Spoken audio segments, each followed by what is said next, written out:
Actually, I'm feeling quite overwhelmed. This 1 hour has made me go back in time and retrace my journey.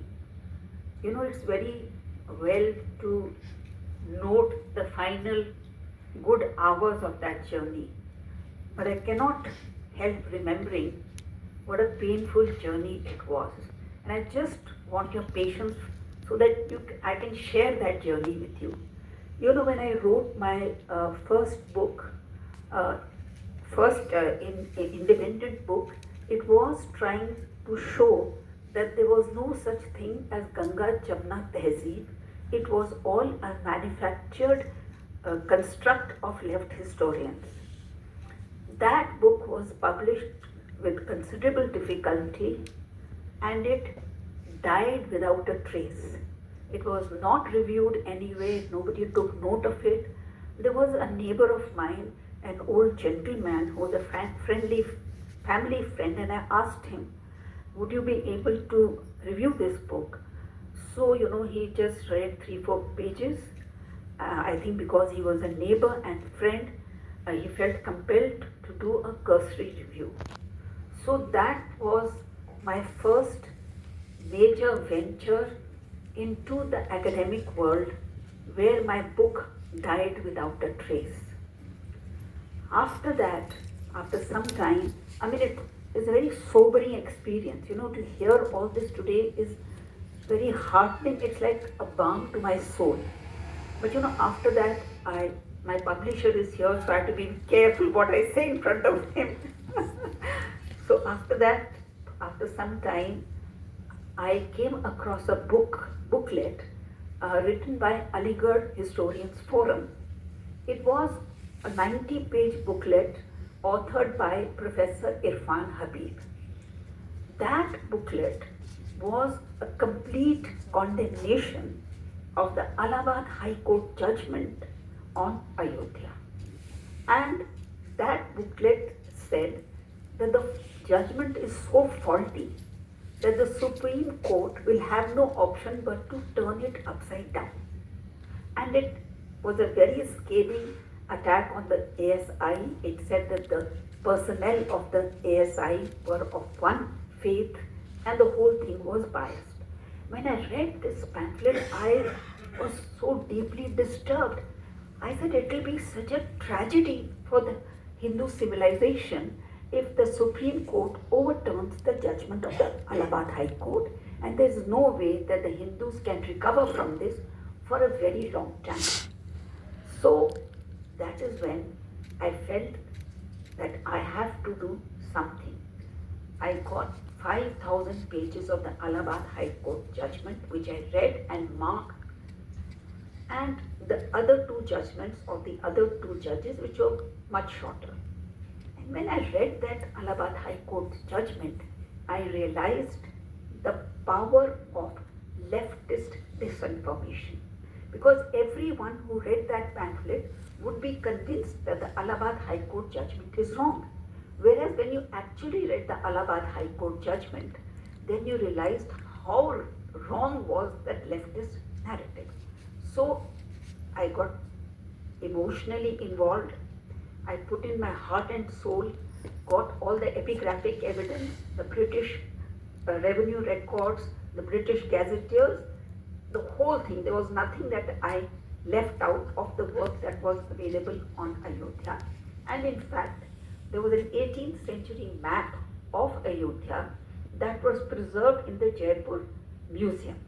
And that was the earliest depiction that we have in painting on the site. And that showed the entire complex and the cradle of Lord Ram and people, men and women in 18th century drapery going around that cradle in parikrama. And in 1880, the British government appointed an Eminent commission, and they said, give us all the details of all the structures that are there in this complex, Sita Ki Rasoi and all that. That was very well known. But what really pained me, that the Eminent commission said, just outside the complex, just outside the boundary wall of the complex, the ground has sunk many feet deep. And why it has sunk many feet deep is because the lakhs of devotees who have come over the centuries and done parikrama of this site. So, it is such a painful event in our history, but in any case, with total devotion, dedication to Lord Ram, and dedication to my civilization, which had been wronged for so long, I wrote this book. And I wrote it, I was totally satisfied when I wrote that book. There was no question of ego, but I felt that I had written a bestseller. And I felt that, I would have no problem in getting the book published. And I have, even though my publisher is here, I don't want to say it in front of him, but when the first publisher, I didn't hear from him for 3 months, I rang up his office and said that, you have not got back. So the secretary said that we will get back to you shortly. And shortly means when I went back home, the manuscript had been returned to me. It was like a bucket of ice water thrown over me. And then, it was such a terrible morale, shock to me that the bestseller, there was no evidence that I had left untouched. Then one or two other publishers, I said, what is the problem? They said, there is no problem with the book. You have cited all the sources, you have done extensive research. But if we publish your book, we will be banned as a communal organization, as a communal publishing house. So, I don't know, I don't even remember how depressed I was. But then somebody put me in touch with my present publisher, and that is why, Abhijit, I will never leave him, in spite of all your temptations, because a person who stood by me when I was nobody, a person, so he published the book. And can you imagine, there was again total silence. I went to one or two bookshops and I asked them, you have this book? And they said, no. And again, how do you convince yourself that go on with the struggle? Continue your work. And I didn't even know how to tell people that I've written this book. None of my books have been reviewed in any journal, history journal or newspaper. But many months after this Ayodhya book was published, by chance I met a gentleman. And he said that, I've got your book, Ram and Ayodhya. So I was very surprised. And I said, where did you buy it from? So he said, I never bought it. Hari Kiran ji of Indica has purchased many copies of your book and has distributed them to friends. So this was such a turning point in my life. People have said that I am self-effacing, but what about Hari Kiran ji? He bought my books, he distributed them, but never mentioned it to anyone. So,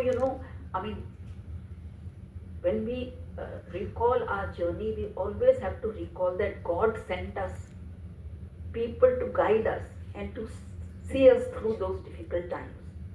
After that, I published many books.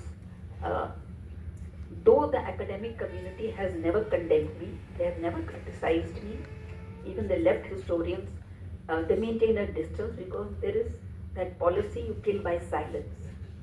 You kill by silence, or because they feel that they cannot refute the arguments that I have presented, they keep quiet. Sati, on all TV debates, I would hear the opposing side saying, don't talk to us, don't lecture us, because your women you used to burn your women, so don't talk to us about our personal law or whatever. So I wrote that book on Sati, and within a year and a half, people did not mention my name, but they went on making those arguments as if they were their own arguments. I had no problem with that because at least the idea was getting through, and people were acknowledging that the whole narrative on Sati was a British manufactured narrative continued by left historians. So, after that, uh, what has been, I've continued my work as so many people have said, but, uh, you know, I was not on social media for a very long time. And I did not understand the media and I had no idea about the power of that media. When my book Hindus of Hindustan was published, then some well-wishers said, please go on Twitter. So that is the first time I went on Twitter. And after that, some people persuaded me make podcasts. As Ashish has said, that make small videos on your books, and those videos proved to be the breakthrough that I needed to reach out to young people through those videos, because many young people don't want to read books, they don't have the time and they're not of history backing, but they want to know the facts so they can put it on Twitter and to present the alternative viewpoint with conviction. So, over the last few years, I'll say not more than that, I have actually become a little better known, let me put it modestly, because of the power of the social media. I have, in the last few years, when I was a senior fellow at Nehru Memorial Museum and Library, that is PMMLL, I took a break from the medieval history, which is a history of devastation, desecration, and falsification, for which I have done some work which I hope to continue in the future. And I wrote a 2-volume work on how the British, they destroyed our indigenous institutions. So I focused first on how they destroyed our indigenous judicial institutions. When they came to India, they were totally shocked and amazed at our judicial system, and they were in praise of it. They said that this kind of judicial system we have not seen anywhere in the world. It is cost effective, there is no cost of it, there is no backlog of cases, and people are very happy with the system which gives them justice. So, there are so many accounts of the early British period when the British were not masters of India, they were just tax collectors, or they were traders. So they came and they saw and they wrote so copiously and so warmly about indigenous judicial institutions. My first work is when and why they decided to supplant indigenous institutions with their foreign institutions and what were the consequences of that. My second volume is on the indigenous educational institutions. And there, we have the British, they ordered their district collectors to present detailed accounts of indigenous educational institutions in their areas. Those institutions include details of the number of schools in every village, the age of the students, what the subjects they were taught, and even grammar and all the books are listed where the students taught all that. And they said that this kind of education system, education is not denied to anyone, and education people take as per their need and as per their requirement. And so many travelers to India, they wrote in such glowing terms. There was a person who came to Malabar and he said, the children spend their whole day in school. They come in the morning, then they have classes, then they go back home for breakfast, bathing and everything, then they come back. And the devotion that the students had towards the deity, and what curriculum, it included things like boating, because depending on that area, if you need to learn how to navigate boats, even that was taught. Fencing, and the method of teaching tables, because why was it important to teach tables in fractions? Because everyone in the village had a share in the agricultural produce. So, your share can be 1/4 of the produce of 1 acre of land. So how will you calculate what is your 1/4 share. So everyone knew the tables of 1/4. So these were absolutely, such heartwarming stories. And that is when we had almost 1000 years of foreign rule. And in spite of that 1000 years of foreign rule, we never gave up our indigenous institutions. So the second work is why the British changed the educational system and the callous means by which they tried to uproot the indigenous education system and bring their own institutions, which was so unpopular, which is also recorded. And just to close on a personal note, today Aryan Books International has tweeted about my latest book. It is on Raja Bhoj Parmar. It will come out shortly, but the announcement has been made today. The thing about Raja Bhoj, we know the Bhojshala. We are all aware of the controversy, the Bhojeshwar, and so much. But if I can divulge a little bit of the book, the Bhojshala was a Sanskrit college and a temple. So the most important murti in that temple was a murti of Saraswati. Now at some time, the murti of Saraswati disappeared. And nobody knew where it had gone.